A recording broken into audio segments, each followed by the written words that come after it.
Hi guys, my name is David and welcome back to my channel. Today I thought I would review Long Buried by E.D.Lewis. This is the second time I've read this book this a year, in the space of probably about a month or so. The first time I read it, I wanted to do a video on it, but I was really ill. I had a terrible cold at the time, and by the time I felt better, I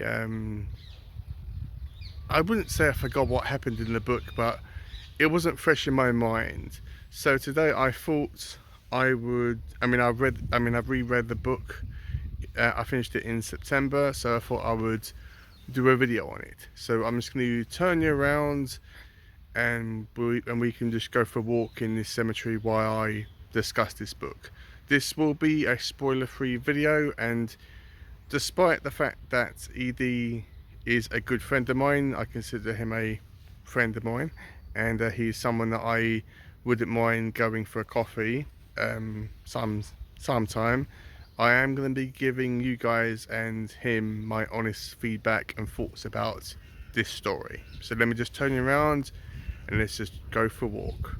So Long Buried is well, it's not really a novella, it's a short story that E.D. published in the horrortube anthology called Local Haunts, which is, I believe, it's the first one out of 3 current collections. And he said in the the front of the book that this version is a kind of a extended version. There are things which he has added which he probably couldn't add into the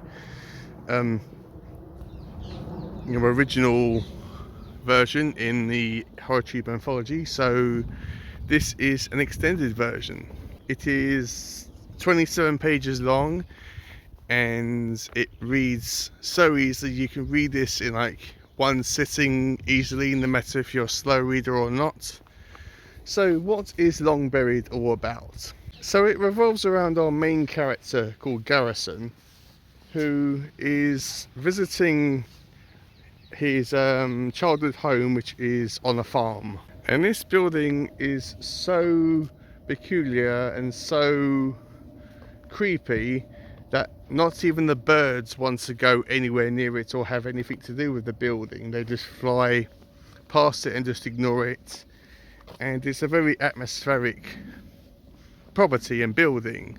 This was our childhood home of Garrison, which is our main character, and he has gone back to his childhood home because this female, who at the beginning is unknown. If you read the back of the book, then you will know who this individual is.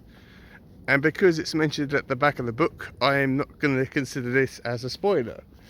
Garrison has gone back to his family home to visit his mother, who has lived at this residence for many years, longer than Garrison, and she feels like it's appropriate to pack up her stuff and to leave and to start a new chapter.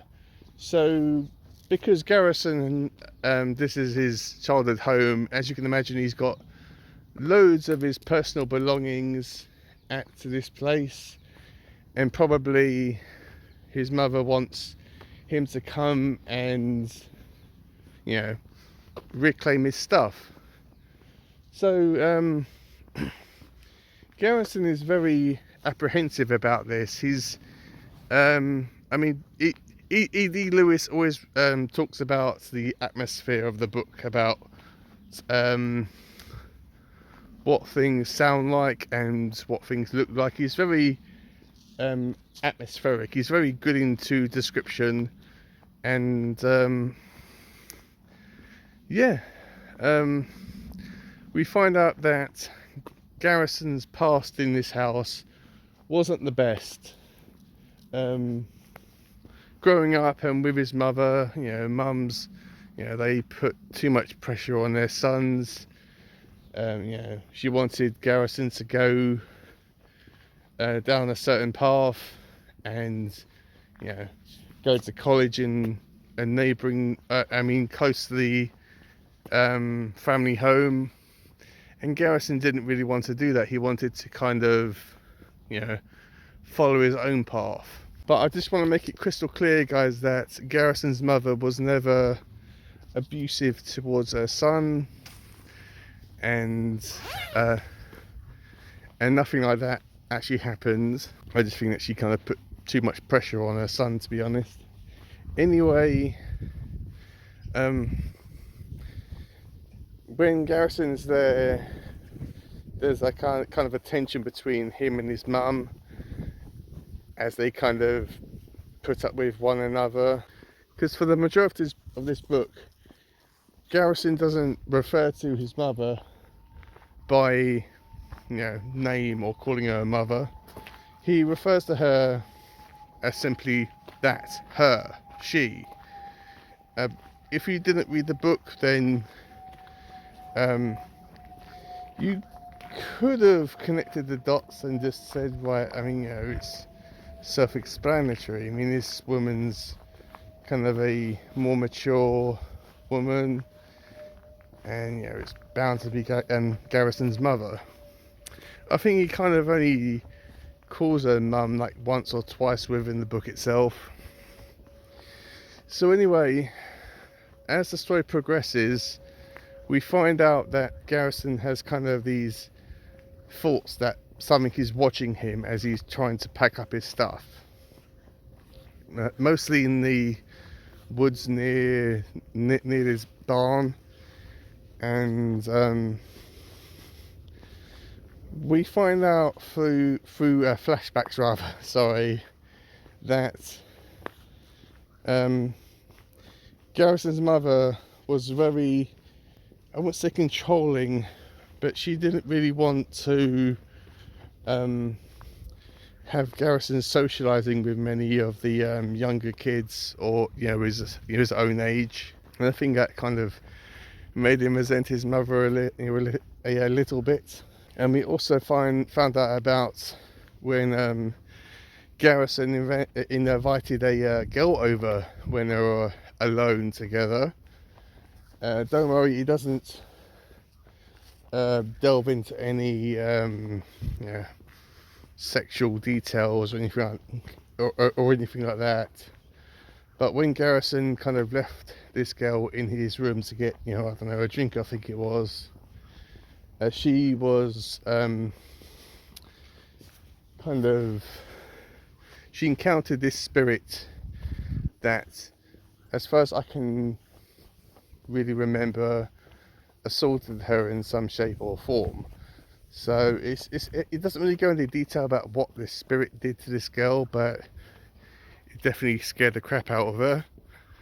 And this kind of gave Garrison's house and him and his mother this reputation about living in this haunted house. And I think that Garrison, when he was growing up, he had encounters with these spirits. I think it's more implied than, you know, than set in stone.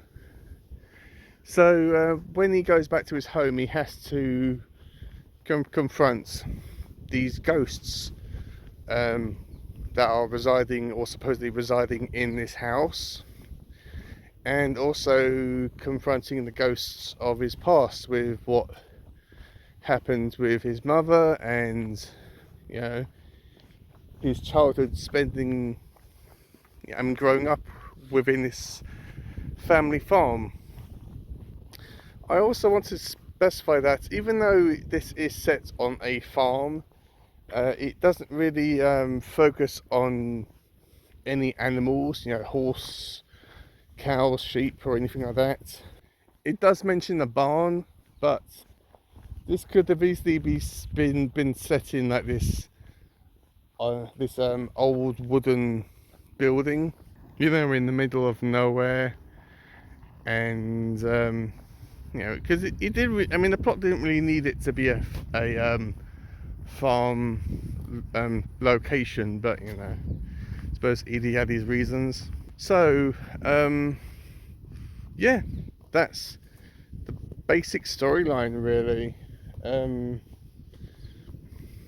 I won't say how the book or the story rather ends and what happens, but what I will say is that something does happen that somewhat forces Garrison and his mother to confront each other and to kind of put the past to rest and somewhat forgive each other and somewhat move on. So yeah, I really like this book. It's a very quick read. It's very creepy, atmospheric, even though I don't read a lot of ghost stories because, one, I don't believe in ghosts, as I've been wandering around in graveyards. This is the 4th year and I have yet to come across any ghosts or supernatural entities of any kind. And no, having the feeling that you're being watched doesn't really count as a supernatural encounter. So this book is a very, very perfect read for anyone during this spooky time of the year, during the Halloween period. And I highly, highly recommend that you go and pick it up. Long Buried is on Kindle, or you can get it as a physical paperback. I bought the physical paperback version, and as I said, you can buy it in the collection local haunts. So despite whether you read it in the horrortube anthology or whether you read it you know, this story by itself, once again, you can't really go wrong with having something short, something creepy, especially if it's a rainy day and you want to read something that's you know, very quick. I mean, this is excellent to read during a rainy day. I was reading it when it actually was raining, but yeah, I highly, highly recommend that you go and pick this book up. This is excellent. Edie didn't really ask me to read this book and do a video on it. Obviously, I knew about the book coming out, so I bought it and I thought I would read it and, you know, give it a try. So this is a very gothic type of book. Not too gothic. It's very simple and quick to read and easy to read, actually, and also fun. It's very enjoyable to actually go through this book and, you know, go on this somewhat journey through these characters. And yeah, once again, very, very highly recommend that you go and pick this book up. Very, very good story. Oh, it's a very, very good story, rather. So yeah, what I would rate this, I'd probably rate this a 5 stars. I mean, there wasn't really much to complain about here. I mean, I could nitpick the book to pieces. Yes, I would have loved it if it was longer. I would love it if E.D. did a full-length novel. He'll probably do that one day. But this book didn't really need to be, you know, several hundred pages long. It was long enough to tell the story that he wanted to tell. Didn't outstay its welcome. Didn't drag at all. And you know, it wasn't there wasn't really anything that I didn't really, you know, enjoy about this book. I liked the characters, and you know, I liked reading about them, and this relationship between a a son and a mother. So yeah, that's all I really have to say about this book. I can't wait to read more from E.D. I know he hasn't got too much published right now, mostly short stories, but I can't wait for him to release a novel or anything else, and I can't wait to read anything else that he has to that he has to offer. So yeah, that's been my, what is this? Oh my word, it's been just over 6 minutes. Yay, I was thinking, come on, I'm not going to do a 20-minute long video for a book that's about 27 pages long. So let me know, what did you think about this book? Did you like it? Did you not like it? Are you planning to read it during October, or are you planning to read it at any time? And have I encouraged you to pick it up? I don't know, just let me know your thoughts down below. And hopefully I haven't given too much away. I'm pretty sure I haven't. Ooh, there was a car coming up behind me. I've got to be just trying to be careful that I wasn't in someone's way. Anyway, yeah, I like going around this cemetery. It's very, it's really, it's a nice day wandering around a creepy cemetery, somewhat peaceful as well. So yeah, I better cut it off here, guys. So yeah, hopefully you enjoyed this video. Hopefully it hasn't been too boring or me droning on and on. So yeah, thank you for watching, and I will see you in my next video.